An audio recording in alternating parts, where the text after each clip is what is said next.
500,000 համակարգացներ հայտնվել են ծայրահեղ խոցելի սոցիալական իրավիճակում, ըստ էության պետությունը իրենց սոցիալական ապահովությունը իրականացնում է մնացորդային սկզբունքով եւ կենսաթոշակների աճը էապես զիջում է եւ աշխատավարձների աճին, եւ հնայի աճին, եւ բյուջեի աճին եւ այլն, Եվ մենք այսօր ձեր համար պատրաստել ենք որոշակի իլյուստրացիաներ, որ մենք հիմա ցույց կտանք, Էդիտա ջան, խնդրեմ ստեղել ցույց տուր, ես մտածի, որ ստեղել կարող եմ ցույց տալ, հերթով կարող եք երկուսն էլ նայեք, Ուրեմն այս սլայդի վրա պատկերված է կենսաթոշակների աճը 2018-ից 2025 թվականներին, բոլոր թվերը, որ մենք օգտագործել ենք, դա մեր վիճպետվարչության թվերն են կամ էլ կառավարության թվերն են, իրենց կայքից վերցած բյուջետային թվերն են։ Բոլորը պաշտոնական են, ինչ-որ իմաստով պաշտոնական թվերը նաև թեր գնահատում են իրական խնդրի խորությունը, Տեսեք, միջին կենսաթոշակի աճը 7 տարիների ընթացքում մեզ վարչախմբի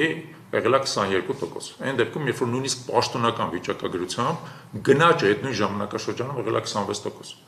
Ընդհանրապես սա սպառողական գների աճն է, հաստատության նա չի արտացոլում, օրինակ են, որ գույքահարկի այդ ընթացքում մի քանի անգամ բարձրացել է եւ դա թոշակառուների վրա հավելյալ բեռ է, որտեղ գույքահարկի արժեքը չի մտնում ուղղակի սպառողական գների զամբյուղի հաշվարկի մեջ։ Իրական կյանքի արժեքը էապես ավելի շատ է բարձրացել։ Եվ այն ինչ որ պարոն Հակոբյանը մինչև այդ ասեց, նորից ուզում եմ կրկնեմ, այսօր կենսաթոշակառուն միջին հաշվով ավելի վատ ապրում, քան նա ապրել է 7 տարի առաջ, երբ որ այս վարչախումբը եկավ իշխանության, քանի որ նա ստանում է ավելի փոքր քանակությամբ միջոց իր գնողունակության պարիտետով հաշվարկության։ Հիմա արդյոք սա արդարացված է, որովհետև մեր ընդդիմախոսները գործող վարչախմբից պետք է ասեն, գիտեք, մենք հնարավորություն չունենք, մենք պաշտպանական ծախսերն ենք մեծացրել եւ այլն։ Հիմա տեսնենք արդյոք ինչա տեղի ունեցել այս ընթացքում։ Ուրեմն նախ սկսենք կենսաթոշակային ֆոնդի փոփոխությունից։ Սա երկրորդ սլայդն է։ 7 տարիների ընթացքում բյուջեում կենսաթոշակային ֆոնդը աճել է ընդամենը 17%-ով։ Եղել է մոտավորապես 300 միլիարդ դրամ, դառել է մոտավորապես 350 միլիարդ դրամ, կլորացնում եմ թվերը, էական չի 1 միլիարդ էս կողմենքում, ընդամենը 17%-ով աճել մեր պետական բյուջեում կենսաթոշակային ապահովման ուղղված միջոցները, իդեպ ասեմ, որ ձեզ այդ ընթացքում կենսաթոշակառուների թիվը աճել է 458,000-ից 501,000, ինչպես ասեց իմ գործընկեր պարոն Կամենդացյանը։ Հիմա արդյոք արդարացված է այդ թիվը, հիշեք 17% աճ ընդամենը, Ուրեմն պետական բյուջեի ծախսերը այդ ընթացքում հաջորդ սլայդը աճել են 135%-ով։ Այսինքն կենսաթոշակային ապահովումը աճել ընդամենը 17%-ով, իսկ ամբողջ բյուջեի ծախսերը 135%-ով, ավելի քան 2 անգամ։ Այսինքն բյուջեում միջոցների աճը ավելի քան բավարար է, որպեսզի կենսաթոշակներն էլ աճեին օրինակ 2 անգամ այդ ընթացքում։ Բայց եթե կենսաթոշակները չեն աճել 2 անգամ, ապա ի՞նչն է այդքան շատ աճել բյուջեում, ուր է ծախսվում մեր բոլորի կողմից, մեր հարկատուների կողմից վճարվող միջոցները։ Հիմա հերթով ձեզ ցույց տամ մի քանի շատ պարադոքսալ բաներ։ Հաջորդ սլայդ։ Ուրեմն սա պետական պարտքի սպասարկման ուղղված միջոցներն են։ 2018 թվականին մեր բյուջեում պետական պարտքի սպասարկմանը ուղղվել է 141 միլիարդ դրամ։ Այս տարի 395 միլիարդ դրամ։ Համարյա եռապատիկ աճ է տեղի ունեցել պետական պարտքի սպասարկման համար։ Կասեք, ինչպես է դա հնարավոր, աբսուրդ է, ինչպես է դա հնարավոր։ Շատ պարզ, աճել է ոչ միայն պետական պարտքը, այլև պետական պարտքի սպասարկման արժեքը։ Տեսնում եք այստեղ թվերը, 4.5%-ից, պետական պարտքի տարեկան 4.5%-ից, էֆեկտիվ տոկոսադրույքը դառել է 7.5%։ Սա մեր փառահեղ ֆինանսների նախարարը, ֆինանսների նախարարությունը, վարչապետները միասին վերցրած մեր պետական պարտքի սպասարկման տոկոսադրույքը 4.5%-ից 7 տարում բարձրացրել են 7.5%։ Չեմ ասում պետական պարտքի աճի մասին, դրա մասին բոլորս գիտենք, բայց ուշադրություն չենք դարձնում, որ համարյա 2 անգամ թանկացել է պետական պարտքի սպասարկումը։ Ինչի, որովհետև ունենք տաղանդավոր ֆինանսիստներ, որոնք ղեկավարում են մեր երկիրը։ Տաղանդավոր ֆինանսիստներ 2 անգամ թանկ է դառել իրանց տաղանդի ձեռքից։ Իրականում սա կոռուպցիա է։ Սա կոռուպցիա է եւ ժամանակը կբացահայտի, որ սա կոռուպցիա է։ Որ այն ինչ որ տեղի է ունենում, մեր բոլորի հաշվին դուք հասկացեք, որ տարեկան $1 միլիարդ ուղղակի փող է վճարվում պետական պարտքի տոկոսների դիմաց։ Ես որպես թիվ արձանագրենք, հա։ Ուրեմն երկրորդ թիվը, որի մասին ձեզ ուզում եմ ասեմ։ Պետական մարմինների, կառավարման մարմինների ադմինիստրատիվ ծախսերը աճել են 2.5 անգամ, 59 միլիարդից 155 միլիարդ։ Անդրոմ եթե 2018 թվականին շատ հասկանալի էր ինչքան էր, թիվը հայտնի էր, բյուջեի մի հատ բանով տողով գրած էր։ Հիմա այս թիվը խառնած է հազարավոր տողերի մեջ, որտեղ պետք է անցնես հերթով փորձես հասկանաս, մինչև վերջը չես կարող հասկանաս, սա ինչ է իրական ծառայությունն է, թե ադմինիստրատիվ ծախսեր է, դրա համար մենք վերցրել ենք ամենափոքր հնարավոր թիվը։ Ամենափոքր հնարավոր թիվը, օրինակ պաշտպանության նախարարության բյուջեում այդ թիվը առանձնացված չի ադմինիստրատիվ ծախսը։ Ոստիկանության բյուջեում ներքին գործերին առանձնացված չի, առանձին, դա որ նույնիսկ չենք էլ հաշվել։ Վերցրել ենք 155 միլիարդ։ Ուրեմն տեսեք, եթե դուք պետական համակարգում եք աշխատում, ծախսերը աճել են 2.5 անգամ։ 2.5 անգամ արձանագրենք այս թիվը։ Հաջորդ թիվը կառավարության պահոստային ֆոնդը, այն ինչ որ կոչվում է պահոստային ֆոնդ։ Սա իրականում պահոստային ֆոնդ չի կառավարության, սա վարչապետի ջեբի փողն է։ Սա այն փողն է, որը ինքը ծախսում է ըստ իր հայեցողությամբ, ինչի որտեղ ազգային ժողովը սա հայեցողական փող է, նա չի հաստատում այս փողը ինչ որ մի կոնկրետ նպատակի։ Նա սա թողում է վարչապետի հայեցողությանը։ 2018 թվականին եղել է 25 միլիարդ, այս տարվա բյուջեում նախատեսված է 64 միլիարդ, ավելի քան 2.5 անգամ եւս աճել է այս փողը։ Այն որը Նիկոլ Փաշինյանը հնարավորություն ունի իր հայեցողությամբ ծախսել ցանկացած բանի վրա։ Գիտեք ինչերի վրա ծախսում օրինակ ծախսում է հեծի հարցով միջազգային արբիտրաժներում թանկարժեք իրավաբաններին բարձրացնելու համար, որովհետև տենց խնդիր է ստեղծելու, պետք է մեր գրպանից միլիոններ ծախսի, որպեսզի այդ խնդիրը ոչ միայն չլուծի, նույնիսկ չի լուծվելու այդ խնդիրը, ուղղակի ձգձգի։ Եվ մենք բոլորս վճարում ենք դրա համար եւ առաջին հերթին այն թոշակառուները, որոնք թոշակ չեն ստանում։ Փոխանցները միլիոններ են գնում ինչ-որ իրավաբանների վրա։ Եվ ամենախայտառակ թիվը, որ ձեզ ուզում եմ ցույց տամ։ Այստեղ վարչապետի ենթակայությամբ գործող հիմնականում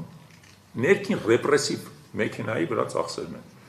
Ուրեմն 2018 թվականին մենք ունեցրինք 3 մարմին՝ ազգային անվտանգությունը, քննչական կոմիտեն, պետական պաշտպանությունը։ Այս ընթացքում եւս 2 մարմին է դրանց վրա ավելացել՝ հակակոռուպցիոն կոմիտեն եւ արտաքին հետախուզությունը, որոնց ամեն մեկը ծնվել է իր համապատասխան մի մարմնից, հա։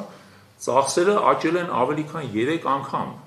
29 միլիարդից դառել է 95 միլիարդ, սրանց հավաքական ծախսերը։ Հաղթանակած դեմոկրատիայի բաստիոնում ռեպրեսիվ մարմինների վրա ծախսերը աճել են 3 անգամ։ Ինչի, որովհետև Նիկոլ Փաշինյանին պետք է այդ ռեպրեսիվ մեքենան կերակրել, որպեսզի պայքարի քաղաքական հակառակորդների դեմ։ Ում հաշվին մեր կենսաթոշակառուների։ Մեր կենսաթոշակառուները պետք է սոված մնան, որպեսզի Նիկոլ Փաշինյանը նրանց անունից իդեպ, նրանց անունից պայքարի մեր բոլորի դեմ։ Ձերբակալի մեզ, գործեր հարուցի, դատարաններով քաշտա եւ այլն։ Ավելի քան 3 անգամ ծախսերի ավելացում, հա։ Հիմա այս ամեն ինչը հաշվի առնելով, մենք համարում ենք, որ 2 տարում ավելի քան իրատեսական է կենսաթոշակները 50%-ով բարձրացնելը եւ այսուհետեւ դրանք ինդեքսավորելը նվազագույն սպառողական զամբյուղի հետ, որովհետեւ մեր կենսաթոշակառուները իսկապես այնքան միջոց կարողանան ստանալ, որը նրանց հնարավորություն է տալիս նվազագույն կենսամակարդակ ունենալու, նվազագույն, հա, 50%-ը հաշվել ենք մենք մոտավորապես սա 175 միլիարդ դրամ է տարեկան բյուջետ։ Ինչ ենք ասում 2 տարի, որտեղ մենք պոպուլիստ չենք։ Մենք Փաշինյան չենք, որ ասենք կգանք միանգամից կանենք, չէ, միանգամից չենք անի, 2 տարի ամս պետք։ Դրա համար որտեղից ենք վերցնելու այդ միջոցները։ Մոտավորապես 100 միլիարդ դրամը վերցնելու ենք 2 տարիների ընթացքում պետական բյուջեի բնականon օրգանական աճից, որովհետև մենք տարեկան մոտավորապես 5% տնտեսական աճ ունենք նաև բյուջեի եկամուտների որոշակի ավելացում հնայի նկատմամբ, որովհետև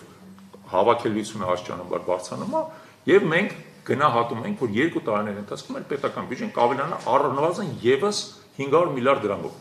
Եվ մենք համեստաբար ասում ենք, այդ 500 միլիարդ դրամից 100 միլիարդը եկեք թիրախային ուղենք կենսաթոշակների բարձրացման վրա, որ դեռ նախորդ տարիներին ոչ մի բան չենք արել։ Նախորդ տարիներին 7 տարվա ընթացքում ընդամենը 50 միլիարդով ենք բարձրացել, եկեք հիմա, այսպես ասած, ոնց որ լրացնենք այդ բանը։ 100 միլիարդ բարձրացնենք 2 տարում, բյուջեն 500 միլիարդով ավելանալու է։ Հաջորդը 35 միլիարդ դրամով կկրճատենք պետական պարտքի սպասարկման ծախսերը, ինչպես պետական պարտքը ռեստրուկտուրիզացիա անելով, թանկարժեք պետական պարտքը փոխարինելով ավելի էժան պետական պարտքով, դա հնարավոր է, եթե հրաժարվենք այն կոռուպցիոն սխեմաներից, որոնք հիմա գործում են։ Երրորդը պետական մարմինների ծախսերը կպակասացնենք ընդամենը 10%-ով։ Ընդամենը 10%, դա բացարձակ իրատեսական է, ես ինքս նախկինում զբաղվել եմ դրանով, իրատեսականը 30%-ով էլ պակասացնել, բայց որպեսզի շատ կտրուկ որևէ բան մենք չանենք, ընդամենը պարգևավճարները մի քիչ կպակասացնենք, 10%-ով արդեն ծախսերը կպակասացվի։ պարգևավճարներն են, թանկարժեք մեքենաներն են, թանկարժեք գրասենյակներն են, թանկարժեք ուղևորություններն են եւ այլն։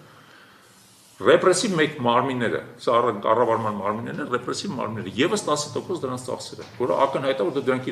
իրականում կրկնում են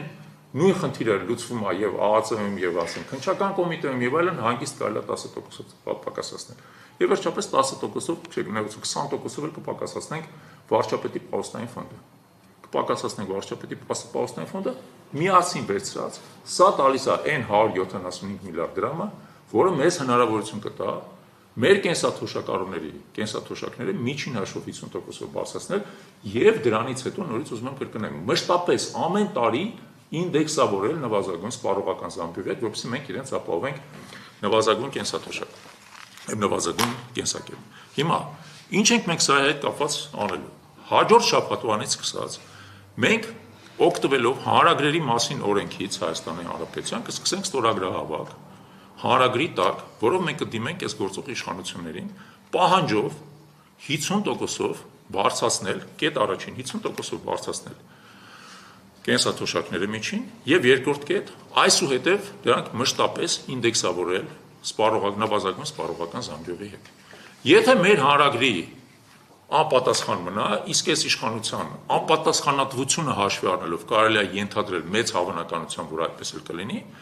մենք հաջորդ տարվա համապետական ընտրություններին գնալու ենք մասնավորապես հենց այս օրակարգով։ Մեր բոլոր կես միլիոն կենսաթոշակառուների համար 50%, երկու տարվա մեջ 50% կենսաթոշակների աճ ապահովելու խոստումով, առավելևս, որ մենք շատ իրատեսականորեն պատկերացնում ենք այդ խոստումը ինչպես են կատարելու։ Չենք ասում 5 անգամ, տեսեք, չենք ասում 10 անգամ, չենք ասում 2 անգամ, նույնիսկ ասում ենք 50%-ով 2 տարում եւ այնուհետեւ ինդեքսացիա։ Դա շատ իրատեսական է եւ դա մեր քաղաքական օրակարգի կարևորագույն առանցքային կետերից մեկն է լինելու համապետական ընտրությունների։ Այսքանը, շնորհակալություն։